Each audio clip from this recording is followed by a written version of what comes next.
And welcome everybody on Overtime here on YouTube, channel 2600, where we not only are broadcasting, but we are enabling the online chat, which we're very cautious about, but we're experimenting with it, and hopefully it goes well. Kyle, did you make it into YouTube land? Okay, Yes, oh, fully modulated. here you are on YouTube, and folks out in Skype land, Rob, Gila, Alex. We are present and accounted for, and we sound good on YouTube. All of this is true.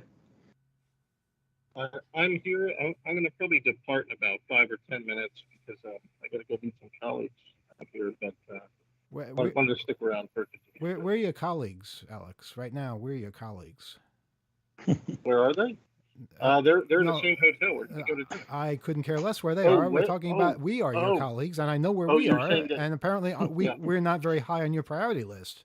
Is where we are. I see. So Yeah. you're using the contraction as opposed to where are. I see. Yeah. Yes. Where? Yeah. Yeah. I'm also No, using you're. guilt trips to get you to stick around a little longer.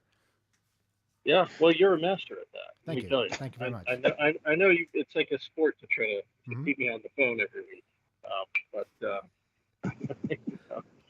But one of the things I did want to say, and the reason why I stuck around too was I hadn't heard that clip of Cheshire. I thought it was fantastic, and it reminded me so much of this singer, songwriter, historian, activist, uh, organizer by the name of Utah Phillips. Has anybody heard of Utah Phillips by any Yes. chance? Yes, I have. You have, yeah. So I mean, the way even Cheshire's kind of booming baritone voice and the way he started the story and told the story and the way he sung and put it all together, and especially a story about some kind of dumb war that he made an entirely brilliant farce out of. I thought was very Utah Phillips like, and if our listeners haven't checked out Utah Phillips, they should. And and also, I thought about Utah Phillips earlier in the program too, when Emmanuel, when you were describing the Titusville 2600 meetings that Cheshire started and ran, and often he would be the only guy there because story that Utah Phillips tells about a minor strike in Colorado, and Rockefeller promised not to send out the militia, and he did, and it's a story about Mother Jones and how President Roosevelt considered her the most dangerous woman in America. And when she had learned that Rockefeller sent out the militia into the coal fields, she leapt up, and she was a union. She wasn't really an organizer; she was an agitator, which, according to Utah Phillips, meant that she was hated as much by the union organizers and often as just as much by the bosses. And so when she found out that the militia had entered the coal fields or the coal mines, she leapt up and she screamed, let's go get the sons of bitches. And she stormed out and she ran up the road and confronted the militia. Uh, and she didn't look to see if anybody was following her because nobody was following her. And she confronted the militia alone when she was 83 years old. And that was when President Roosevelt considered her the most dangerous woman in America. And so the idea of Cheshire standing there, at this 2600 meeting and not really caring whether he was by himself or anybody was following him, he was doing it for the principle of it. I think there's something really beautiful about that. I'm not sure he'd run out and confront the militia on his own, but yeah, I see the parallel there. Yeah, And yeah. I hope she got home okay that night. I bet she did. I bet she did. She was a tough woman. Wow. Okay. You guys hear about the Barbie hoax, right? I'm not sure if we talked about that at all last week, but several news organizations fell for an elaborate hoax last week, claimed all Mattel toys, including the iconic Barbie doll, will be plastic free by 2030, starting with a new line of decomposable Echo Warrior dolls made with organic materials, including mushrooms, algae, and clay. The campaign was carried out by an activist group called itself the Barbie Liberation Organization, the BLO, and included a false set of news releases, advertisements purporting to be from the toy giant Mattel. The group said it wanted to capitalize on the hype that has surrounded the blockbuster Barbie film, released last month, which has earned $1 billion already. call attention to the use of plastic in toys. It turns out our friends at the Yes Men were behind this as well. So it's good to know they're still out there, still engaging in pranks like this. This is a good prank. Actor and environmental activist Daryl Hannah, in one of the clips, is strolling along a picturesque beach where she plucks a barnacle-encrusted doll from the sand. Barbie and I are about the same age, except she will never die, Ms. Hannah says, saying more than 1 billion of the plastic dolls lay abandoned in landfills and waterways. Another clip depicts the dolls modeled after environmental activists, including Greta Thunberg, and Ms. Hannah using bolt cutters to break into a shell facility. It's brilliant. It's so brilliant. And if you're going to engage in pranks, these are the kinds that I think people should be part of. And of course, Yes Men were part of the Hope conferences for a couple of them at least, and hopefully more in the future. Yeah, and the Barbary Liberation Front has been a project of the Yes Men for quite some time, predating this hoax. They had one, I want to say maybe 20 years ago or so, which was, there was a Barbie doll that had a voice box, an electronic voice box, where you could push buttons to say things like "meth is hard" and "let's go shopping." And Mattel also had a G.I. Joe doll with a similar voice box that would say, like, you know, battle cries and things like that.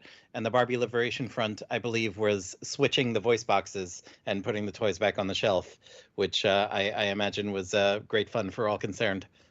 Absolutely. Absolutely. Shall we give out the phone number?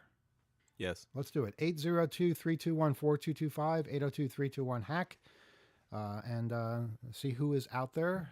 If anyone has any thoughts or feelings or opinions, please share them with us here on Overtime, because we're just about talked out. Absolutely. While we're waiting, I do have a note that we've been sent over Twitter. While we're talking about the loss of Cheshire, the ham radio community has also lost one of their luminaries, James Fisher from Pennsylvania, also known as AJ3DI, passed away on August 1st.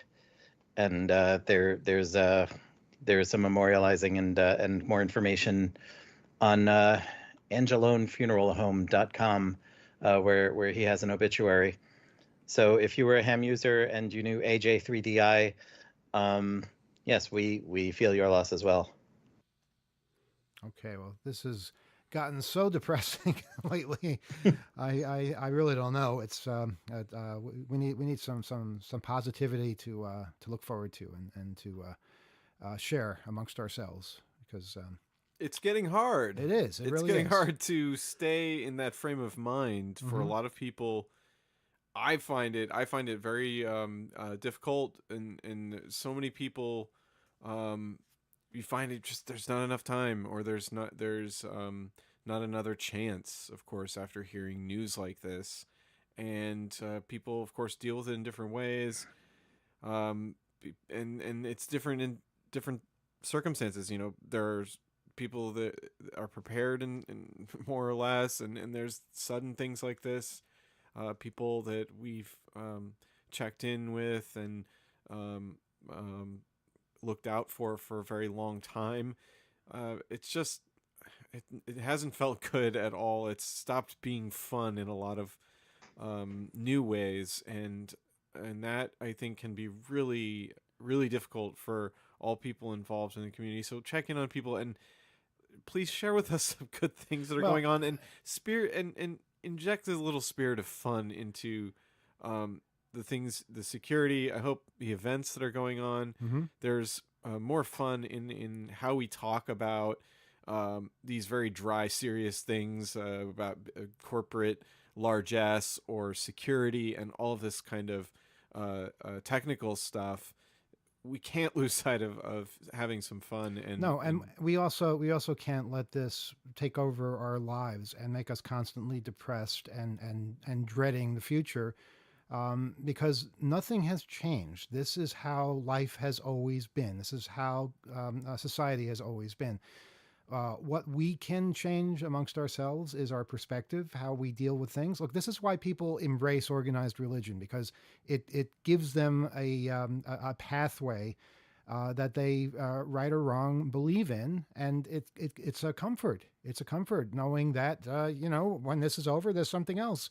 Now, I think it takes as much faith to believe there's nothing as there is to believe there's something. And I think the one thing, and this gives me comfort, is that nobody who has ever walked the earth, no matter how important or how revered they are, nobody knows more than you do about what lies in the hereafter, or if anything lies there, as well as what lies beyond in the stars. These mysteries, I think, are connected. I think there's, the things that we know nothing about are the things that are the potential, the future, and the unknown. So yeah, I'm comforted by ignorance, I guess. I guess that's what I'm trying to say. Also, in people's micro universe, in their personal lives, the kinds of struggles and travails and just difficulty, adversity they've faced along the way. You must understand that there's so many dealing with all kinds of different things in the present, right? And we can just extend our listening and patience and so forth. I think it's so important to reach out to people, while they're around you and not take it for granted. I know we say this, but we don't do it enough. It's way easier to say than actually do. And we keep getting these reminders, and here's another one. People aren't talking as much, or they're talking in guarded, PR-ready ways on social media and stuff. Right. Having personal phone calls with regularity, that kind of stuff is, meaningful in ways that a post or a like just isn't. So just remember, everyone's going through similar things, if not the same things, and how they deal with it. It might be something that is beneficial to you, or vice versa. So communication and being around and being engaged in things, I think that's how we succeed, how we get the most out of things. Go ahead, Rob. And in cases like this, I'll give you an uplifting side to all of this. I think I went to the 2600 meeting last week, and we spoke about Kevin Mitnick's business card, his metal business card that was a set of lockpicks. I had one of those, and I decided to wear it on a lanyard, a conference lanyard around my neck, just as a little observance. And so I'm at the 2600 meeting, chatting with people. There were a lot of younger faces there. And someone asked what it was, and someone asked who it was, and that person then from like every side, someone chimed in with, "Oh, this is what Kevin Mitnick was about. This is things he did." And somebody brought their copies of his books and was passing them around, and that speaks to me of sort of a positive side to all of this, which is that these people whose work lasts long after they do. We have so many talks by Cheshire, so many talks by Kevin, just on our YouTube channel from decades of the conference. And there is so much other work by them out there, and things that we could keep finding and keep discovering and keep sharing and keep telling each other about.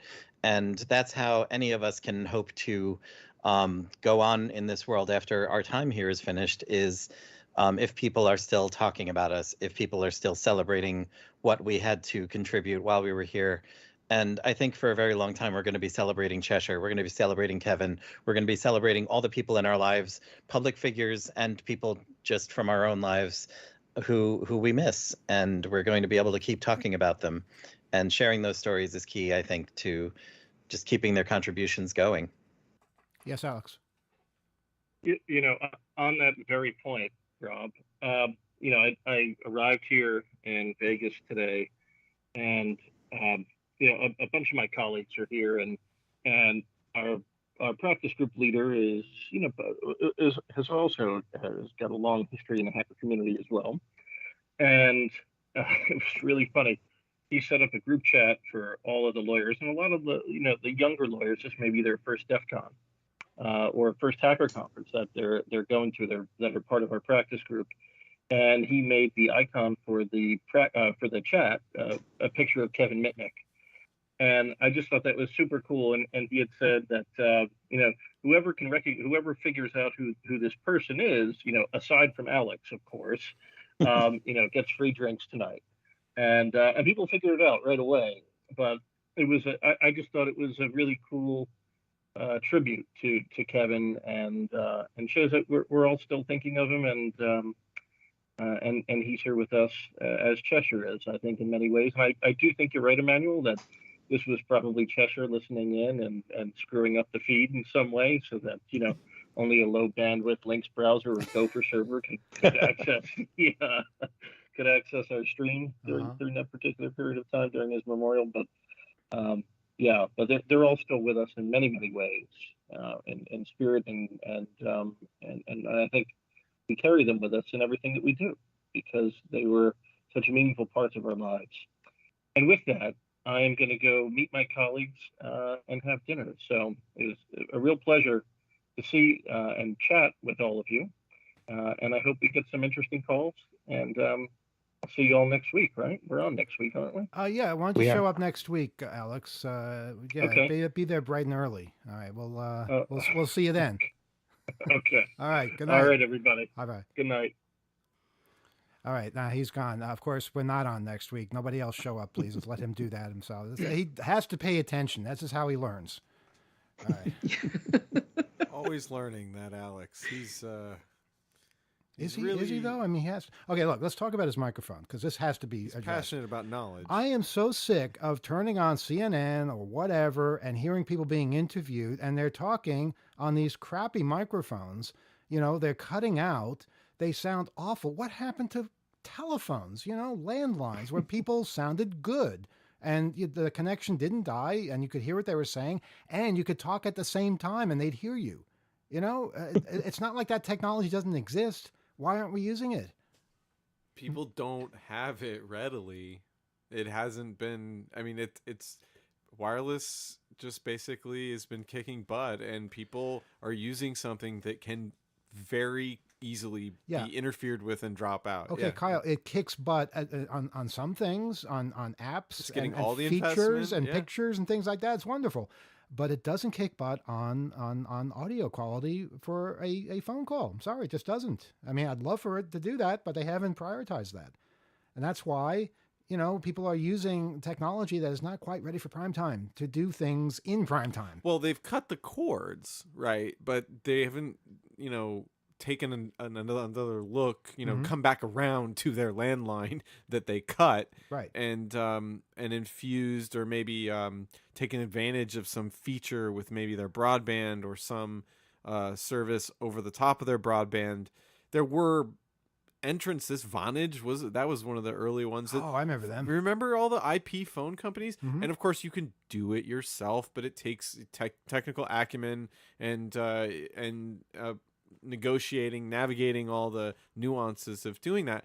The technology's there. You can use broadband to have a voice call. We're doing it with a service now, but it's just not gotten the attention. And so people, when they're interviewed, what do they grab? They grab the only and the most sort of reliable in that they can contact people, but the quality of service, I agree, is just terrible. Yeah, you're right. The technology is there. What isn't there is the prioritization.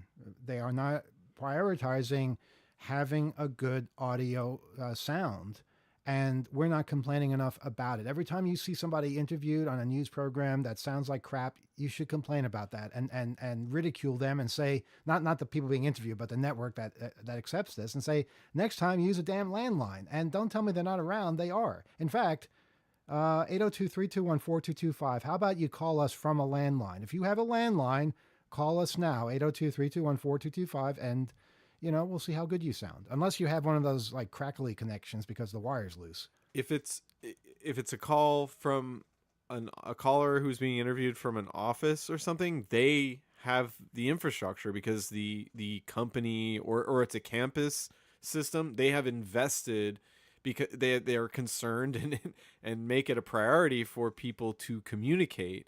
But at home, people are just doing the most affordable things. So maybe they'll pay for broadband, and then they'll have a cell phone. They won't have both necessarily. So yeah, and I don't know. People are often interviewed from home or not from their office where they have a fancy phone system. But it needs to be addressed because people should have a backup. A mobile phone should be for when you're moving around and mobile. It shouldn't be the only option you have. You should be able to pick up one or the other. And if there's low signal or your landline for whatever reason you don't have enough bandwidth or something breaks, then you can use your wireless in an emergency or send a text or something. But there's just not enough emphasis, and we do not have a call. We don't have a call. Maybe nobody has landlines anymore. Maybe we're alone here. It's weird though, because I know, like you said, the technology exists. I have talked to people on cell phones, and all of a sudden, it sounds great. It sounds like FM radio. And if I'm talking to somebody I don't know, I don't really feel comfortable asking them, what kind of phone do you have? But the phones are out there, or the networks are out there that are providing enough bandwidth to give you good sound quality. And that is the kind of thing that should be embraced. Imagine if phone calls sounded like the radio. They certainly could if we cared about it. So if you're not in Las Vegas or going out to dinner in Las Vegas right now, please call us. Yes, there is active discussion on the chat. People are saying they don't have landlines. Are they still allowed to call in? How would we know? We wouldn't be able to tell. I mean, we'll tell by the sound quality. So you might get mocked a little bit for bad sound quality. Yeah, we'll have to judge you. We are going to judge you. But yeah, what I'm curious about though, is there anybody out there that actually has a land? And how do we define a landline? It doesn't have to be a copper line, right? It can be something attached to your cable company, right? Oh that's considered a landline. I'm using that in the broadest sense. Okay, we're not trying to say like you can only be on this type of switch and only a rotary phone. Yeah, but if you're on like a wireless phone, using a cell tower, and you don't have the best connection, like what we heard Alex doing before, or maybe you don't have the best equipment. We're better than that. We can sound like we used to sound in the '60s. I hate to have to say that. We have a phone call. I take it. Yes. All right. And good evening. You're on Off the Hook Overtime. Go ahead. Evening, Governor. This would be. You want to buy a database? This would be Zap from London, I believe. He's got a database for sale. No, I'll bet he has a better connection to us than somebody calling from down the street. Well, I'm not on a landline, so I am cheating. Okay, what are you on? Mobile phone. But see, his mobile doesn't cut out. He's got good service. Well, not yet. He's only said a couple sentences. We've never been on a phone call with Zap, and his phone has been the problem. Yeah, I don't know why that is. No. Maybe England is just better, maybe. They've thought it through. Hey, Zap. No, it's late at night. The network isn't being used, and I don't move when I'm on the phone. Okay, well that's good. Yeah, That's you should the have secret. seen Alex. He was moving all over Las Vegas while he was talking to us, so that's why the audio was going in and out. It was really something. But Well, he's a lawyer. He's probably chasing an ambulance. It's a very demanding environment, that Las Vegas, I hear. Well, the legal environment as well. Well, that too. But yeah. Zap, can I ask you? Do you understand the whole voting registrar thing over there in the UK, the anonymous thing we were talking about before? A little bit. Yeah. Yes, a little bit. It's one of the reasons why I was phoning in. Okay. Because, once I've got information from London, I phone in. When I registered to vote, there was two options. It happened maybe 3-4 years ago, not too sure on the time. And they said you could go on a public record, which is viewable, and also get sold on to wherever they sell big, large databases of stuff. Or you could go on the private database, where your details are not publicly seen on the book, so they wouldn't get sold on. That's all I know. And I don't know why anybody wouldn't pick the latter if they had that opportunity. Well, I chose that option because I know in the old days they used to have the electrical registers publicly viewable in the library. So it had your name and address. And if you were silly enough to register your children as they came up to the age of 18, so they were legally to vote, I think they could go on the register when they were 16, and it would have their date of birth on there. You can register other people? Well, if you're a parent, I would have thought. Huh. Okay. Well, I don't think that's how it works here. It's a form comes through the letterbox normally around about September, and then you put all the names of who lives in that household who would be able to vote at the next general election, which I believe is next year. So I live by myself, so there's only one name. And if you've pre-registered before, normally your name is printed on there, and they just want you to confirm that the details are correct. I see. It sounds like they make it easier for people to register to vote over there. Well, it used to be. They've just recently introduced a new law where you need ID to vote. Really, in the UK, you need ID in order to vote. You need photographic ID, and unfortunately, for whatever reason, I don't have photographic ID that's valid. Wow. Yeah, there's a big debate going on in many states. A lot of states require photo ID, but a lot of states like New York do not. And it's difficult for people who don't have easy access to either get out to a place where they can get their picture taken or fill out the right forms or pay all the fees that are involved.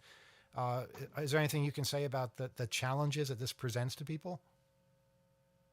Well, the poor basically are normally the ones that don't have passports or driving license or photographic ID that's valid. They're the ones that are going to be stopped from voting. Yep, same concern here. Yep. Well, there is a system in place where you can actually get a voter's card, which can be used as ID at the next election, and that's what I'm hoping to get. Mm-hmm. Now, as far as I know, the only two things that you need for ID is you need a digital photo, which is like a passport condition. You need to have certain criteria. It has to be a plain background. You can't wear a hat, can't wear glasses, like sunglasses, usual stuff like the passport photo. Mm-hmm. And you need something called your national insurance number, which I think is your social security number sort of thing, equivalent in America. Okay. Except we don't get any insurance from that.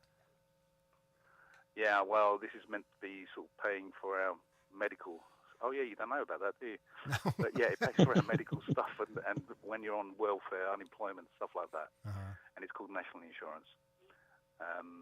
So, yeah, that's basically all I know. I don't know anything about an anonymous register. That's new to me, so I'm not too sure what was meant there. Yeah, the information is normally you can go to the library from the area that you can vote in, and basically your name and address would be listed there. It used to be in the old days. We're talking about, 30, 40 years ago when I checked. Uh-huh. I haven't done it recently because I'm not stalking anyone anymore. So I'm kidding. So basically, I don't know if that's still true, but normally you can go to where they register the votes, and I think there might be a book in there you can check, and you can maybe check on other people and stuff. I'm not too sure. We have a somewhat low-tech system in New York where basically, you give them your name. You have to walk into a place in person when you vote. You give them the name and the address. You say the address. They look you up. They find you. You sign your name, and the signature has to match. Period. Now, I don't know many people. I don't know any people who commit voter fraud. But in order to commit voter fraud, you'd have to be able to walk in there, show your face, get the address right, and on demand sign the name the same way the person signed the name the last time, and not get caught in that particular way. There is not a problem, at least not in this part of the country, not in this state, with voter fraud, and that has ever been revealed, and that's why people argue against this. Also, every assumption that people make, oh, it's not that expensive. Well, to somebody who's poor, it is that expensive to go and get a photo ID. It's not inconvenient. Well, to somebody who works all day long, maybe has 2 jobs, yeah, it is inconvenient to have to go stand on a line at some agency somewhere to get an ID card. It's enough to keep you from voting. And I think that's really why you see so many conservatives pushing for voter ID, because they know those people will be weeded out and you won't have those mostly Democratic voting people online on election day. And I think they'll do everything possible to ensure that, even if there is no crisis, that they're conjuring up and making people think that this is something that needs to be done. Yep, it's the same in the UK. Same kind of things that they're planning. Same kind of problems. Mm-hmm. Yeah, it's funny how that's become a tactic worldwide.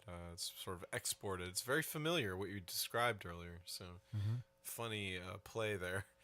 But it's not the way the voting should be. It shouldn't be this, impossible thing that you have to do all kinds of testing and qualifying Should just be an act that participants, citizens, citizenry has ready access to when the time comes. So Yeah, well, they got to get the New World Order in there somehow. Hmm.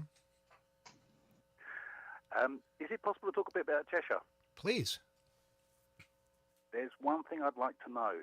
Did he ever get his book published? That's a good question. I know, Robin Gill, you were asking about that earlier. Yes, indeed. We have been asked about that, and also somebody in our chat seems to have a copy in storage somewhere, possibly. So they're gonna. I think if they would be so very kind as to have a look for us and see, or if anybody else listening, because apparently he was selling early drafts, and I vaguely remember this. He was selling early drafts of his book on a 3.5 inch floppy, just for $5. And so there are people out there who have these, and we would be very interested if anybody were into archiving or sharing the data that was on that. Hmm. Yeah, I didn't even know there was a book until just recently. Yeah, I've got some good news and bad news on that. I've got good news. I did have a copy of that disc, but it's from 2000. The bad news is I don't know if I've still got it. Okay. Well, that's not really news yet because you don't know. So it's a possibility. Yeah. I'll take it as good news that you might have a copy someplace, or I'm sure somebody has a copy somewhere. Well, I was going to say there's somebody in the chat that said they've got a copy. It'd be interesting to find out what year he got that disc, because I got my disc in 2000. So if he got it after 2000, he may have a different version or a longer version of Cheshire's book. Well, I know Cheshire had a website. Probably it's still there. And knowing Cheshire, he probably would have just put the book on his website. So I don't have the website's URL in my head right now, but I can probably track it down. And yeah, we can Google look can there. do that too, so I won't worry. Mhm. Yeah, a lot of problems, technical hitches today. I don't think that was Cheshire. I think that was Kevin. They're battling it out. So we'll see. Yeah, well. Also, has anyone checked on Rebel? He normally is the first person to phone in. Is he still alive? Well, it was last week. I'm pretty sure he's okay. Maybe he was traveling somewhere. I don't know. I think he said he was traveling this Did he? week. Okay. I don't keep track of Rebel's whereabouts unless it's too close. Yeah, no, I was surprised. I waited quite a while to phone in, wondering if Rebel would phone in, because he has a tradition of phoning in first. Yeah, I think so everybody didn't was take that away waiting. from Yeah, him. everyone was being very, very courteous and saying, well, Rebel has to be first. And then, well, he didn't call. So thank you for being the first. now the rush comes. Yeah, now the gates will open. Yeah, now that they know they can ring, they'll be ringing, and they can ring on cellular phones, and if they've got a landline, it'd be even better. But I'm really sad about Cheshire, because I've actually got more interaction with Cheshire. When I remember in 2000, we stayed at Knotwork, and he was there. There was my South African buddy was there as well, and I got to know Cheshire quite well in those few days of Hope H2K. I remember that. And he was a lovely guy. That was actually he was a lovely guy. that was actually Beyond Hope in 1997. No. I went to Two Hopes. Oh, you went to Two Hopes. Okay, because you guys were there for Beyond Hope, but you were also there for H2K. No, Okay. that was the first one. All right. That's probably the first time I met Cheshire. Uh-huh. And he used to like paying his way by, as he called it, schlepping the stuff that we had to carry up to set up the conference. Uh-huh.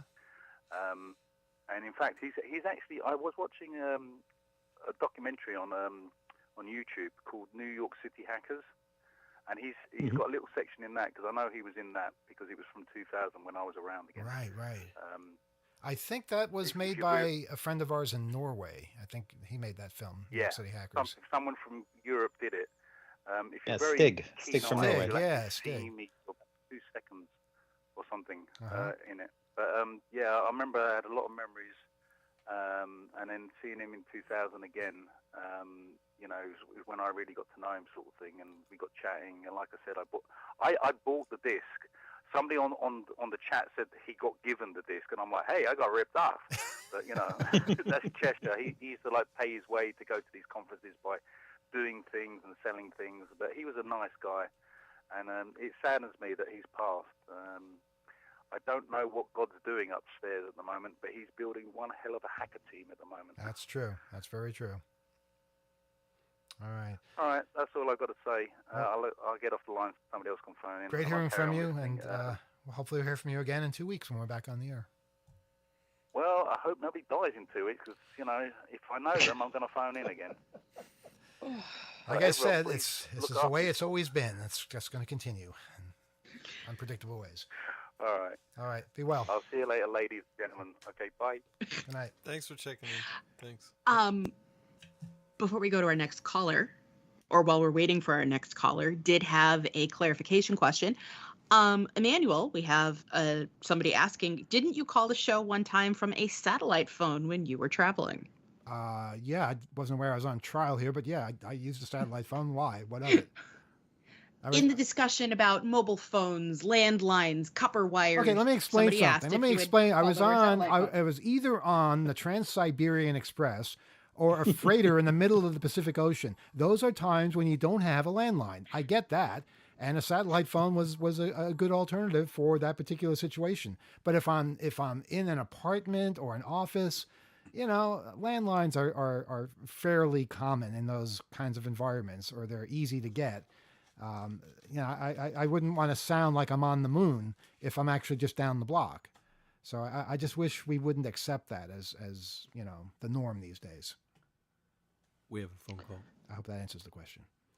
We have a Thank phone call? Okay, let's see who's out there. Good evening. You're on Off Talk Overtime. Yeah, hi. Did you guys hear about this story I just read on Gizmodo about CNET, that they deleted thousands of articles in an attempt to improve their performance in Google search results? Oh, my God. Really? That's so sad. Yeah. That's so pathetic. I mean, it's Was that terrible. intentional or an accident? It sounds like it was intentional. No, it's intentional. It said tech site CNET has deleted thousands of old articles over the past few months in a bid to improve its performance in Google search results. And Well, it that's said that's this a bit move- Orwellian, don't you think? To Yeah. change the past so that you improve your future. Yeah, it's counterintuitive. Like, what's the? No, it's actually something I would expect to What happen does at that some point. mean, though? Is that Well- like a band, like site loading performance, or just?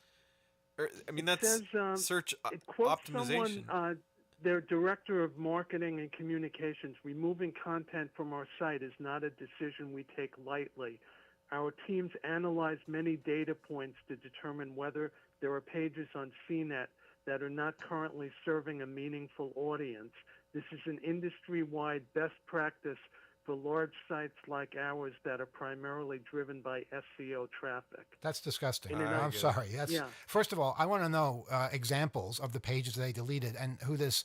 What was it? What was the phrase you used? Insignificant audience, or what?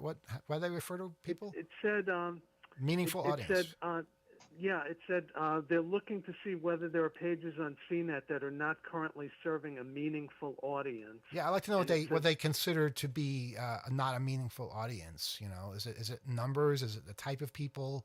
Is it the subject matter? That's Yeah. I don't really embrace the idea of changing something that has been printed. I come from the printed magazine world, so it's kind of hard to do that. But even on social media, if you say something stupid, you've said something stupid, and you shouldn't unsay it. First of all these people will be commenting on your stupid remark. If you remove it, it's not going to make any sense. All these people are commenting on something you have no idea what they're talking about. You said it, deal with it, improve it, correct it, or whatever, but don't erase it. That's just my perspective, and it seems to be a shrinking one because most everybody these days seems to think they can just go back and change something they don't like, even Right. in magazine articles, and you don't get a very good sense of reality by doing that. And he goes on to say, in an ideal world, we'd leave all of our content on our site in perpetuity. Unfortunately, we are penalized by the modern internet for leaving all previously published content live on our site. I'd like which to know doesn't make any sense how are to they me. penalized exactly? What does Google do to them that makes them cower in fear so? You know, I don't know. It just sounds ridiculous. it is ridiculous. Thank you for pointing this out. This is terrible, and it's something that I think we need to focus on. Rob, you seem to have something you want to say. Yeah, I mean the The issue with CNET in particular, I mean, this would be terrible on any site, but CNET has been around for such a long time. They were one of the first sort of tech news sites that were, legitimizing online news. They were doing this in the 90s. This is a historical record that they have Right. of material they've been putting up since the very early days of the modern web, and it's a real loss to not have access to that stuff anymore. Yeah, it's terrible. I mean, and it said they've also laid off hundreds of journalists, and they'll lose access to their articles.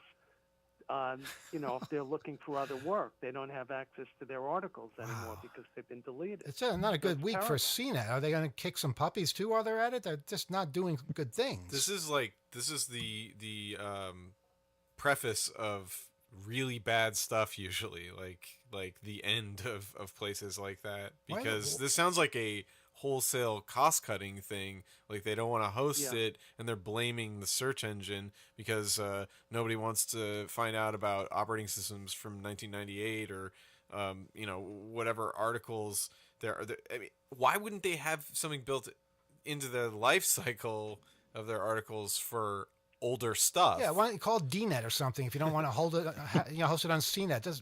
You don't erase things. You don't erase your history. No, it's Um, terrible. yeah, Well, and it says they were bought out by Red Ventures, a media conglomerate, in Ah. 2020, and they laid off 10% of their staff So recently. they're liquidating it. That's what Yeah. sounds like. They're gutting it, and they're gonna try to trade on the brand, CNET brand and stuff. Yeah. I Terrible. Go ahead, Rob. Yeah. Gila did just point out to me a section of this article on Gizmodo, which does say that when an article is slated for deletion, CNET is maintaining its own copy and also sending the story to the Internet Archive's Wayback Machine. So it's not being completely lost, but it's putting another barrier between that information and somebody who might benefit from it that wasn't there before, and offloading the responsibility onto the Internet Archive, which I'm glad the Internet Archive is there, but this is still just a very sad occurrence. It's also the reasoning behind it because they're afraid of what Google will do, search engine optimization. It's pathetic to see decisions made based on that. I had a question. What was the topic of Cheshire's book that you were talking about just a few minutes ago? What was the content in that book that he'd written? think this is an autobiography, but Having never know. seen it, I don't think we have any idea. Oh, I don't. I hope it sees the light of day. Yeah, I don't know either. I assumed it was an autobiography, like his story, but I don't know. No one has said. Well, maybe somebody will send a file to you guys, and you can post it on a website somewhere. On the 2600 website. Yeah, I'd love to read it. Or we'll find Cheshire's website where he might have already done that. Knowing him, I think he could have. Yeah, and I just wanted to mention, speaking of death, I just saw that Robbie Robertson from the band died today. So Yeah, R.I.P. to people him. are dying left and right. It's yeah, Very sad. and everybody will at some point. So maybe that's the comfort. Yeah. Well, grab those articles from CNET while you can before they go belly up or go out of business. Yeah, I don't think it'll be long now if they have decisions like this. Thanks for letting us know. All right. Have a great night. Take care. You too. What does CNET stand for? Why is it called CNET? Does anybody know? Like It is short for computer network. Is it? According to Wikipedia, Okay. it is short for computer network. All right, and I'm not sure if that really pertains anymore. Wow. We have another call. yes. And good evening. You're on Off the Hook Overtime. Go ahead. Greetings. It's Delchai out in Vegas. Hey, Deltra, how you doing? Hey, we got a call from Hey, Vegas. good. I was the one who brought up Cheshire's book because forever ago at H2K2, he gave me a 3.5-inch floppy, and he had handwritten Cheshire's book on it. Oh, wow. Well, that sounds like you have his And book. it then. was a kind of autobiographical thing. I can't lay my hands on it right now. I think it's honestly, it's in my collection of old cassette tapes in my lab here somewhere, and I haven't found it yet. But as soon as I find it, I will get it and upload it so you guys can have it. Okay, yeah, get to work then. We expect you to don't go to DEF CON or anything like that. Go and search for this floppy because Oh this yeah, is don't go important. to Death No, this, This Well, the first thing I got to do is get a 3.5-inch drive. right. okay. Maybe all right. Go to DEF CON, get a 3.5-inch drive, come back and search for it. Yeah, that could help Yeah, you. that will help. But There you go. this one little task it's is funny. actually going to get all of that stuff very organized. I Uh-huh. just know it. Absolutely. What's funny is this is the second historical find for me this year, Oh, and it's kind of interesting. My first historical find is I actually validated a piece of urban legend, Go and on. I was going to release it at DEF CON. Uh-huh. Okay, does anybody remember being a kid watching cartoons on Saturday morning, and you saw this cartoonish PSA, and it was a picture of a guy walking towards you, and his face got red, and his steam came out of his ears, and his teeth grew out, and there was a song/poem being sung in the background called "Hate Hurts You." Hate, it makes you feel like hating. Hate, it's a poison that corrodes. And it was a PSA from a Jewish society, Chautauqua Society. And it was an anti-hate message. And what it was this little mini cartoon of a person exploding from all the hate inside of them. And it ended with a guy slamming on the guitar and goes, "Hate hurts you." Bum, bum, bum, bum, bum. Now, this was very short-lived because it freaked kids out across the country. If you do a cursory Google search for "Hate Hurts You," you will find people in boards and messaging all over the country. Oh my God, that thing terrorized me as a kid. That commercial was so scary. One guy even said he stopped watching cartoons because they put it on in the middle of a cartoon block. Wow. Now, here's the thing. The original disappeared shortly after it aired, within 3 months. And no one heard about it again until the 80s. And in 82, 83, a shortened 10-second version appeared on TV, and again, bang, disappeared. And no one will talk about it. I had made FCC inquiries. I made FOIA inquiries. I've gone through acres of TV station documentation. And no one will talk about this thing. I finally tracked down people in charge of the Information Society, and that organization disbanded. And there was no information on it to be found. And then I found one person who claimed to have been the chancellor. And he said, "Yes, I remember that ad. No, I can't help you. Goodbye." And bang, he was gone. And over the years, people had put it, you would think, right, this is on YouTube, this is on Facebook, right? No. Every single instance of this that has been on the net has been taken down, except for a handful of YouTube videos that show the 10-second version. And it's funny because Internet Archive has the long version, and they took it down, and they would not answer any emails asking why they took it down. Then they had the 10-second long version, and they took that down, but somebody made a cam picture of it playing. So you can see the old Internet Archive user interface playing the 10-second version in a YouTube video. Wow. So over the years, I looked over this thing, and all over the internet, there are pictures of it. There are still pictures. People talk about being spooked by it and freaked out by it, and how it destroyed them as kids and stuff like that. So I decided to dig into it. And I honestly could not, I kept getting dead ends, legal stoppages. You can't see this, you can't do this. People denied that it ever existed. And then I came across a small miracle. There was a guy, J. Michael McDonald, who had an immense collection of television shows, commercials, PSAs that he made in order to have a history of broadcast TV in the United States. And it was an amazing collection, huge collection. And when he died, that collection went to the government. It's in the Library of Congress. And when I started piling through that collection, I found a copy of the full version of that PSA. How did you go And you through would that think that would collection? be How did you go through the collection? because there was a website dedicated to it, Oh, and it had an inventory. And I just went. What happened was I just got a hit searching for key phrases, and I found the inventory. It's on a particular 16 millimeter reel, and it's buried in the 16 millimeter reel along with other commercials and stuff. So I found it in text at least. It says it did exist in this collection. That collection went to the Library of Congress.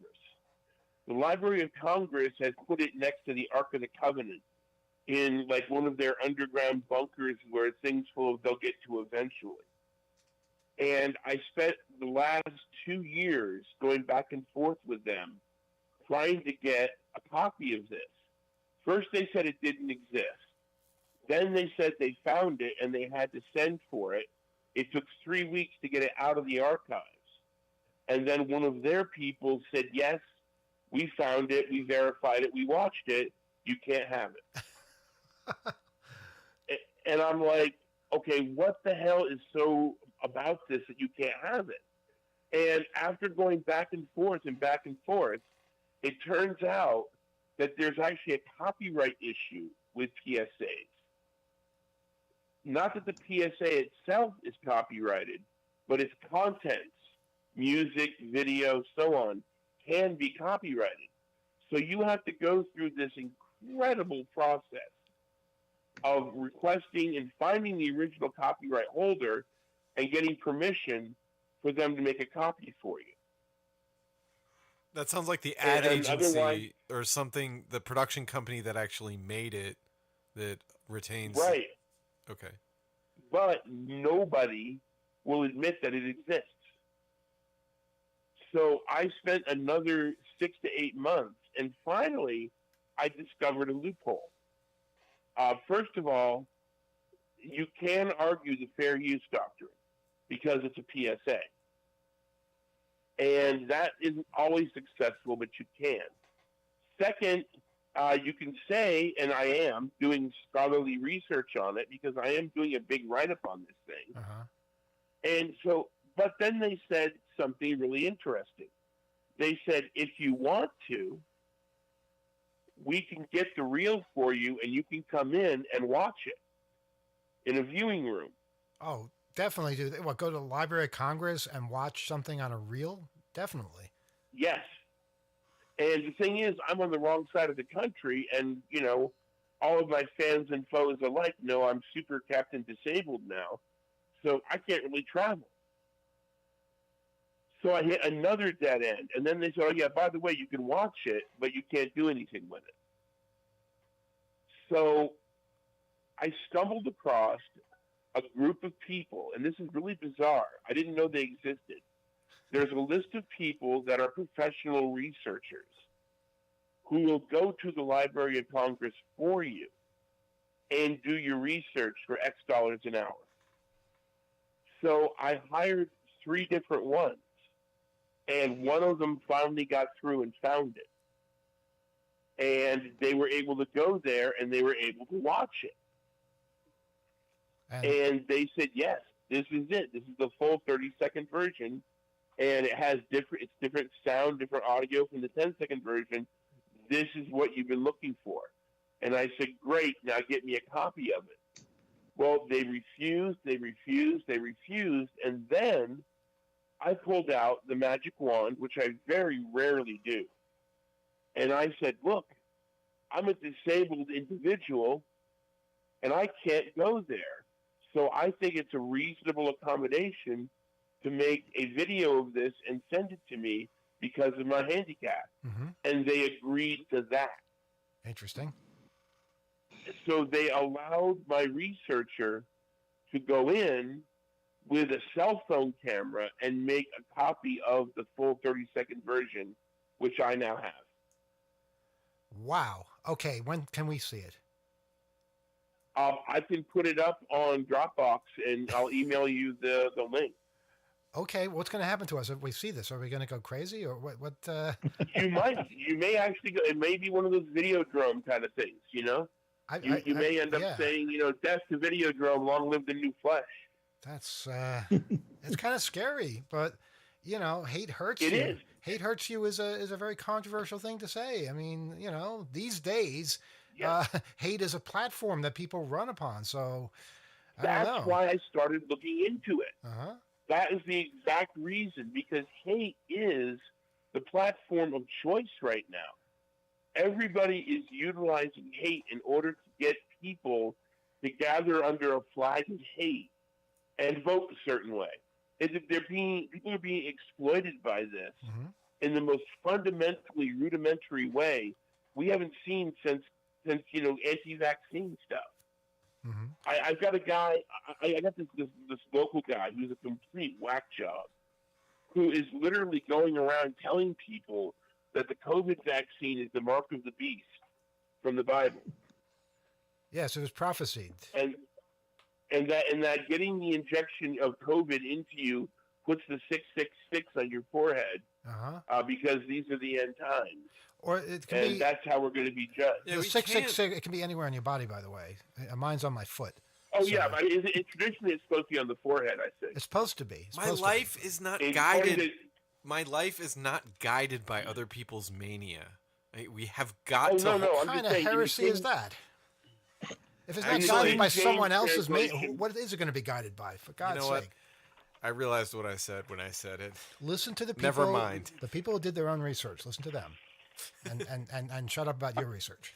I'm sorry, Deltri. Continue.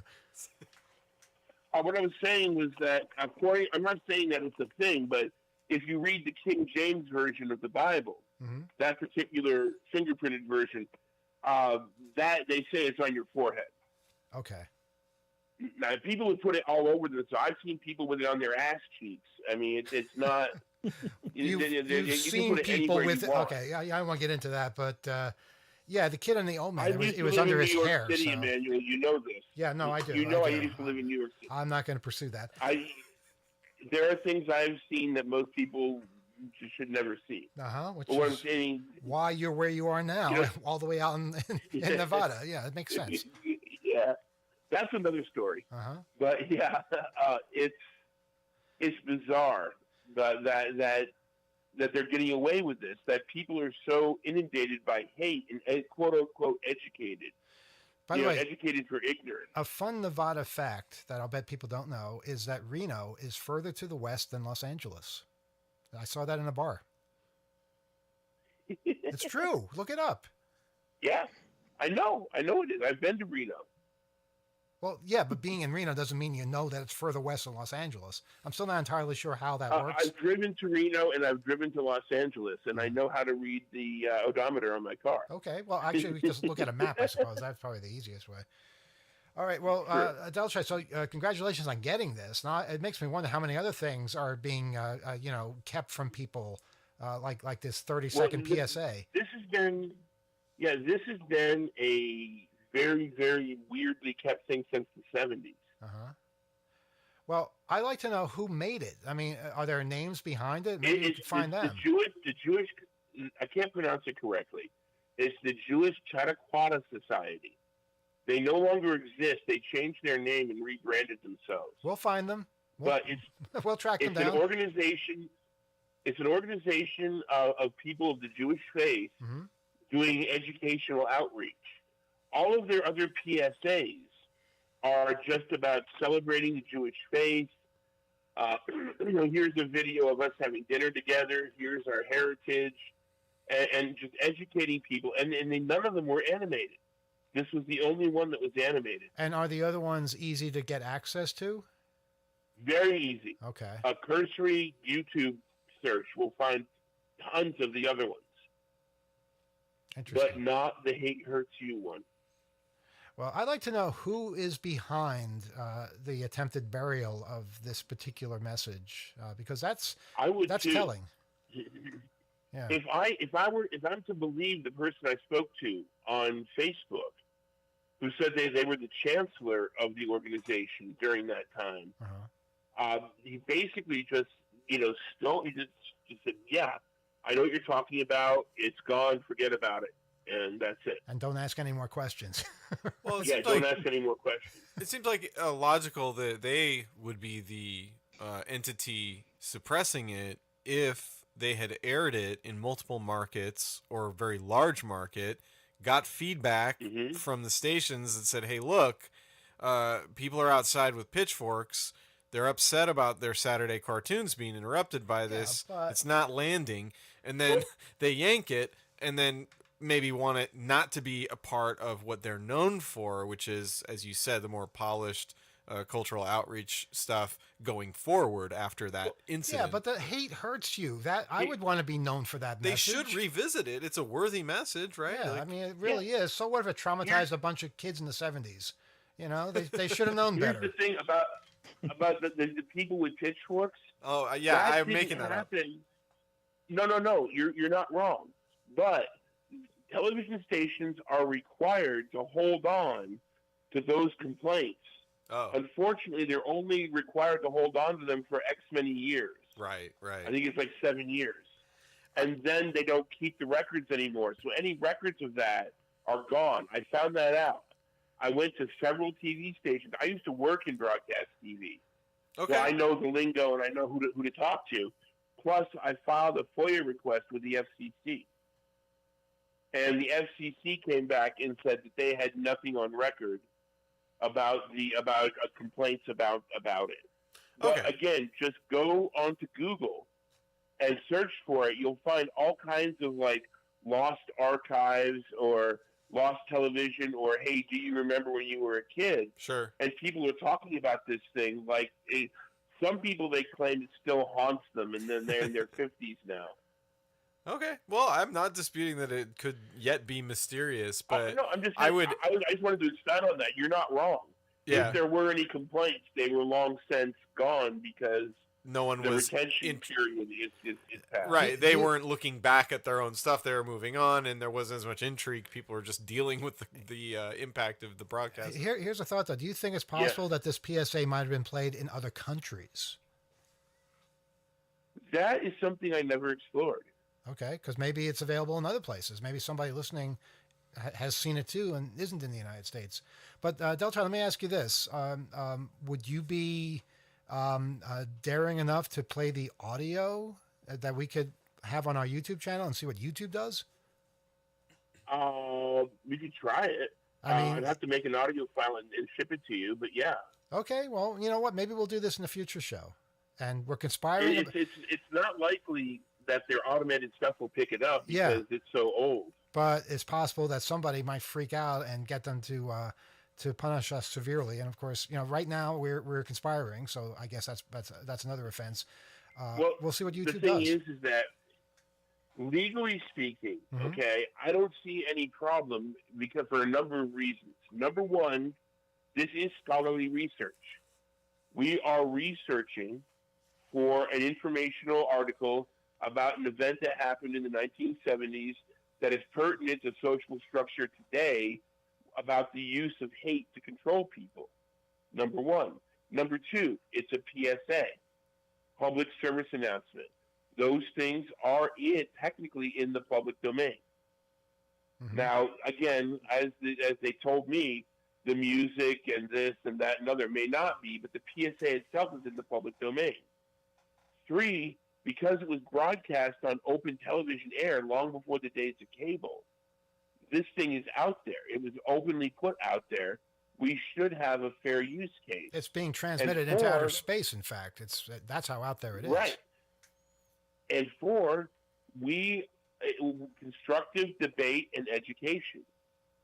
And there you go. We're covered 4 different ways right there. So a question, now you've seen this now, right? Yes. And you haven't gone mad, right? Actually, I did go a little mad when I was a kid. No, when I mean, saw it. yeah, I mean after seeing this, obviously, I'm not talking about those days. Yeah, no, I mean, when I was I remember being traumatized by it as a kid, Uh-huh. but that's why I remembered it. And I can watch it now without a problem. It's good marketing. But If you're there was something traumatized, about people it. remember. Yeah, that's definitely true. Yeah. So now let me just ask you: is this the kind of message that would work on the radio, or do you need the video? You need the video. So just The- saying on the radio, hate hurts on the you. radio, isn't the message would be obvious. It'd be a good message. You know, when you hate, who do you hurt the most? You hate you hurt yourself. it? Yeah, what's wrong with saying Hate that? hurts you. We could say that on the radio, Nothing. right? Nothing Yeah. wrong with saying that. So let's The pledge to do that. video. Mm-hmm. Oh, one thing that's interesting about the video, about the audio portion of the video, I forgot to mention, is that at the very end of it, they say, when you hate, who do you hurt the most? You hurt you, or hate hurts you, and then there's a gunshot. Oh, okay. If you're listening carefully, you'll hear there's a gunshot at the very end. Well, that's a new addition to this whole thing. Wow. Okay. Yeah, when I was doing the analysis of it, because it's not a great copy, but it is a copy. It's not the 10-second version. Now, I've heard rumor that there was another version of the 30-second one, but I have never seen or heard of that one. I think that one was just a myth. I think this is the actual. What I have is the actual original 30-second version. I see one right now on YouTube. It says "Hate Hurts You" 1974 version reconstruction. Yes, it's only 10 seconds long. No, it's 31 seconds long. There's another one above it that's 11 seconds. That is the PSA Well, okay, that's 1982. I don't know about the reconstruction. I haven't seen that one before. Uh-huh. Well, I don't know if I dare to play it on the. Well, it's on YouTube already. So, what's the worst thing that can happen if I play this? Should I? Let's take this. Put this to a vote. 1974 version reconstruction. Let's see. Okay, this looks like. I'll tell you, that face is freaking me out. It's all the audio is all screwed up. It looks like they're just playing the 10-second version at a slow speed. Oh, is that what they're doing? Okay. If you listen to the audio, it's like roar, roar, roar, roar. So yeah, they're playing the 10-second version at slow speed. How about this one? Also, Hate Hurts You original 15 seconds below that. Okay, that's the shorter version. Yeah. Okay. Is that the one that says 1982? Yeah, that probably just has titles or something. There's a bunch of disturbing things here. Yep, but they're mostly all the 10-second versions. And if you look, there's one that says Hate Hurts You PSA. That's the one you see that has the old Internet Archive graphical user interface GUI in the right-hand corner. I see one here that's 21 minutes long. That's called The Scariest Lost PSAs. I had no idea this world existed before tonight. Oh, yes. There are other PSAs that are scary. There are other ones. I mean, there are whole public service movies. Have you ever heard of Red Asphalt? I have not. It's a shock movie that was made for driver's education. That it's about accidents. people getting hit by cars or run over and blood on the asphalt. That's why it's Red Asphalt, right? Yes. Okay, that's a PSA? Yep, well, it was not a PSA, but it was like an educational film. Okay. See, here's another one that says "Hate Hurts You" original, but it's not the original. It's the same text of the song, the lyrics of the song, but they're using copy pasta spooky images. Yeah, it's like original Ray's Pizza. You can never get the actual original. Gila, did you have something? I found something interesting, which is the advertising column from the New York Times, December 19th, 1975. Excuse me. Talking about some PSAs, including this one, speaking with a woman named Jane Crowley, who is in charge of standards and practices at NBC. She used to be a nun, and the people on Saturday Night Live hated her. Wait. Among people on Saturday Night Live hated her because she was a nun? No, she was like, they hated her because she was standards and practices. Also, of NBC, she used okay. to be a nun. I get it now. Among the public service television commercials now in hand at the NBC TV network, according to Jane Crowley, who's in charge of that division of work, are spots dealing with bigotry from the National Conference of Christians and Jews, Religion and American Life, and Ad Council effort, the Jewish Chautauqua Society, the Mhm. theme Hate Hurts You, and St. Francis Productions. Interesting. So that was in the New York Mhm. Times in 1975, 1975. and that's probably before everything hit the fan, right? I would Yeah, think so, yeah. that must have been before. Yeah. All right. Well, we'll peruse that article and do some more research into it. It's fascinating. Thank you for sharing this with so many people. Yeah, it's not often you get a chance to debunk, or not debunk, but to validate Mm-hmm. a urban myth. Yeah, we're bunking it. I think we're very much bunking it. Yeah, Bucky. Yeah. I'd like to see that article. I don't think I've seen that one before from the New York Times. Delsha, if it would help, I can drop it in the YouTube chat. Yeah, that'd be Okay. that'd be cool. Hey, by the way, Okay. Gila, were you able to drop Cheshire's picture from 18 years old? Unfortunately, there is a 200 character limit, and I cannot drop a picture. I cannot Oh. I can't paste a picture in. In other words, you can't paste a picture because pictures don't have characters. You don't have like a it's not hosted anywhere Yeah. with a short All right. URL. We'll get that. We'll though. get that picture get out there. Something up. Wow, I want to see Cheshire at 18 years old. That would be something. And also something very interesting is that it's a signed picture. Like it's a copy of a picture of himself that he had given to someone, and it's written on. This is an amazing piece of Wow, ephemera. that's great. Okay, folks, I think we're going to wrap it up for tonight. So thank you for that call, and have a great time at the conference. Hoorah! All right, and I look forward to seeing where this goes. Take care. Yes, it'll be interesting. Yeah, definitely. All right, good night. So that was our friend Deltry out in Las Vegas. Definitely fascinating. It's the kind of stuff hackers get up to, you know. When you get obsessed with something, you want to track it down. You have to do that. We talked about it earlier, but you never know what other people are toiling with or what they're hacking on in small and big ways. It's not always published. It's not always in a paper or in a book or posted online. But, you know, have fun in the process. Be passionate about that stuff and share what you can with other people. I think those are some true lessons in what we talked about and what we're experiencing as a community. So Absolutely. stay safe at all these events too. Yes, do that. And keep in touch. We'll be back in 2 weeks. Rob, did you have something? Yeah, I just want to tell listeners out there, if you're interested in the sort of thing surrounding finding that old PSA, there's a whole scene online of people into lost media. And if you go to lostmediawiki.com, you can begin exploring that whole world. There's this community of very resourceful people who have all sorts of things they're looking for, ways to find them, and the community comes together and makes incredible things happen. And they have a page about this PSA. They also have countless other things, and it's a lot of fun to get involved in that sort of scene if you're into it.